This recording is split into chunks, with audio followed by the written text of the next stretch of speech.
Lauren and Cameron, thank you so much for being here. It's so nice to meet you both. Thank you for having us. This is exciting, and I have to start out by saying, first off, congrats on the Emmy nomination for Outstanding Structured Reality Program for Love is Blind. Yeah, we're so excited. It's really unbelievable. I mean, this year has definitely been filled with highs and lows for so many different reasons. Of course. But we're really grateful for a lot of the opportunities, and especially, to be nominated for an Emmy. Oh my God. Right. If you had told me 2 years ago we would be on a program for some Emmy-nominated show, I would have been not believing. If you could go back and tell yourself one thing before you walked onto set that first day of shooting Love is Blind, what would it be? Yeah, I feel like I wouldn't really change anything about the experience. I think I would, if anything, just tell myself to trust my intuitions. Yeah. Same. Just like, you got this, be comfortable, just be yourself. I love that. And we saw so much of that too. And I think, through this experience, you both were skyrocketed into the public eye. What's been the most surprising part for you about this newfound sense of fame? Is there anything that really caught you off guard with it? Y'all did good question. I'm excited for y'all. For me, first off, the outpouring of support has been amazing. I mean, even like doing something like this and opening your life and heart and vulnerability to the world, it's like you never really know how it's going to be, accepted. Right. So the fact that we were met with so much love and support is amazing. At the same time, that also opens you up to a lot of opinions from a lot of different people. So at times, I think at first that was an adjustment for us, but we just focus on all the good. Right. And stay focused on that, the positive. You never know how it's going to impact people's lives. I had no idea that people would be this invested and that it would mean something to people beyond some form of entertainment. We've had a lot of people reach out to us and tell us that this inspired them to make different dating decisions, to hold their partners to a higher level or to ask important questions. So we're really thankful for that. And it's just good to know that it had an effect beyond what we intended when I went on. I was very selfishly just focused on my own relationship with Lauren. I wasn't thinking about consequences thereafter. So this is just nice to hear. It's interesting too, because like you mentioned, with all the good comes a lot of opinions. How do you navigate the ins and the outs of people who know not only so much about your love story, but maybe feel entitled to keep knowing about it? How does that work in this stage of the internet and social media and always wanting to know about you guys? Oh man, there is a lot of entitlement to want to know more. I think for us, there are certain things that we're always going to keep personal. I think in any relationship, there's just certain things that you want to keep between you and your partner. But Lauren and I are pretty open people in general, so we're willing to kind of open up, and we don't really have a fear of doing that. But it's tough to navigate. You don't always know. Yeah, one thing that I've really learned during this time is the whole everything doesn't need a reaction. And that's been kind of hard for me, because being a woman who's so outspoken, like, I'm usually the first person to be like, does anyone have anything to say? Me? So at times it's hard for me not to do those gut reactions to, people that respond. It's just like, just sometimes you just have to let it roll off you. So that's definitely been like one of my lessons is, stay unbothered. Yeah. Lauren, I want to talk to you specifically for a second, because one thing I love about you on social media is how you really opened us up into your personal journey. And I remember one post specifically saying how you had felt invisible for so much of your life. Yeah. And I remember I read that and I felt that deeply. I was like, I've had those feelings. And I feel like so many people resonated with that. My question is for both of you, for people who are reading your account and reading these personal stories beyond your relationship, what advice do you give them? What do you tell them if they're also going through a time where they are having these emotions where maybe they're feeling invisible?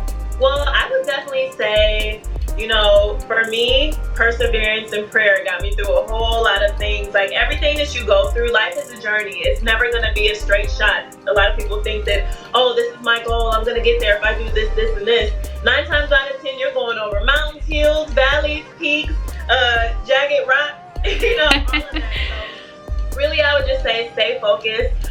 Continue being yourself. Even, hard times just mean that there's always something good that's gonna follow. So just keep pushing through, and honestly, there's usually always, you know, a pot of gold at the end of it. So I would say that. To add on to that, there are going to be peaks and valleys in your life. And I remember the time leading up to the show, for me, it was a kind of a lonely time, really.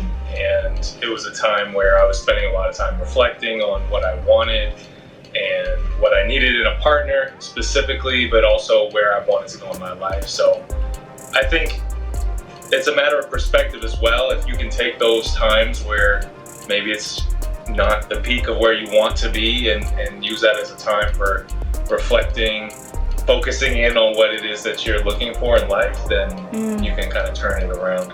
Yeah, such good answers. And right now, in the wake of the Black Lives Matter movement, how have you navigated this time as an interracial couple? Yeah, I think our strong point really has just been communication. You know, just kind of at times when I just need to pour my heart out to Cam and he listens, and, you know, we just kind of have to, it's important for us to feel in this moment. You know, we can't just be afraid to let those emotions out, because especially being in a marriage, it's so important to feel connected and know and understand how the other person is feeling. So having those tough conversations and really opening up and being vulnerable to each other and listening at the same time has really helped us get through this time. Yeah, for me, listening to Lauren, listening to the Black community has been kind of the cornerstone. You know, having those uncomfortable conversations, I think you have to kind of accept the notion that it's going to be uncomfortable at times, to not shy away from that and to actually move towards that, because that's probably an indicator of some learning that you could do that could help, and also finding ways that you can help by having these conversations and gaining that understanding. Yeah, and also just being an interracial couple during this time, it's so amazing how timing is in life, and just for us representing love between two people of two different backgrounds right now. So just, it makes us feel good. It feels fated, like we're here for a reason to share our love and our positivity, and it's beautiful. Wow. I mean, yeah, that's so beautiful to hear. And, you know, like we were saying, obviously 2020 has brought many challenges, and life has changed in many ways for so many of us. Not only in the public eye, but also with each other. How do you each find time for yourself, to rejuvenate yourself and to feel rooted and grounded in who you are, so you can go into the public eye or go back into your marriage?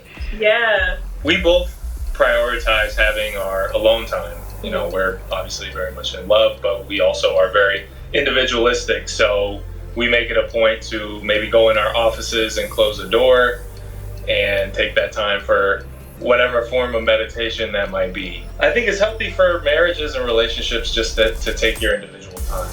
Yeah, that self-care time is everything. It's so necessary, you know, especially, and even when you're in a relationship, like, it's really important to take that time to just rejuvenate yourself and recharge so that you can be strong when you go out and you interact with others.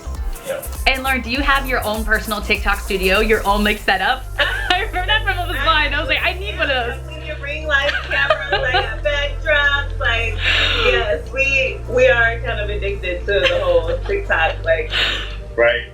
savage, you know. I love it. Okay, now before we go, I want to go back to Love Is Blind for a second. When we talk about the show, is there anything that we didn't get to see on the show? Oh, yeah. There's like a ton that So a lot of much. people didn't get to see. Is there anything that we didn't get to see that you wish that we did? Me meeting Cameron's parents. I wish that could have made the show. I have no idea why they cut that. And so many people ask about it, like, what happened? Cameron's parents didn't like you? Like, why did they cut that out? And it was really all love, so I wish that people could have experienced, you know, me meeting his parents like Cameron meeting mine. Right. Now, do you guys ever keep up with any of the other Love Is Blind contestants? We talked to Mark quite a bit. Yeah, I talk to Diamond every now and then, so. Yeah, Okay, I talked to Damien, though. I got to catch up with him. It's been a minute. I love that. All right, so last question before we go, because I love fashion, and you two always look so good. What is this closet situation like? Is there a stylist involved? Do you guys shop together? Give me the lowdown. Yeah, all the above. It depends on where we're going. I feel like whenever we do big events and press and stuff like that, we want to make sure that we're like on point, so we get the assistance of, you know, our stylist friends, and they always keep us looking good. Yeah. But also sometimes we just do the whole online shopping thing, and you know, I enjoy that, taking my time to be like, ooh, matching this with this and putting them together. So it's fun, all the above. We just like to have fun, and for me, I feel like clothes are such a mood. You know, like whatever you're wearing totally can make you feel different or confident or fun or flirty. So I like to play with fashion, and Absolutely. Cam too, yeah. Yeah, I've always been interested in fashion and had an interest in pursuing it more. I think earlier in life I felt like, well, I should dedicate my time to other things, and now that we're in the position that we're in, I feel like, okay, now I have a good reason to pursue this interest. He's a soup connoisseur now. Well, I've always loved suits. That's my go-to thing. That's the thing that I feel my best in, and I think that's, for me, fashion is all about what makes you feel your best or your most confident. So. Yeah, what's the guy, Iron Man, Tony Stark? Oh, Tony. Yeah, he's like Tony Stark / James Cam Bond, you know? Cam Bond. You're welcome. Oh my God, that's so funny. Wait, so Lauren, who is your style icon? Like, who do you love? Ooh, that's hard, but I would definitely have to say I love Jennifer Lopez's fashion. I feel like she randomly or never has like a miss. I love how she's always fashionable, but she always looks graceful. She can wear any type of look, whether it's a gown or like hot leather stuff, and she like kills it. So I love Jennifer Lopez and her fashion.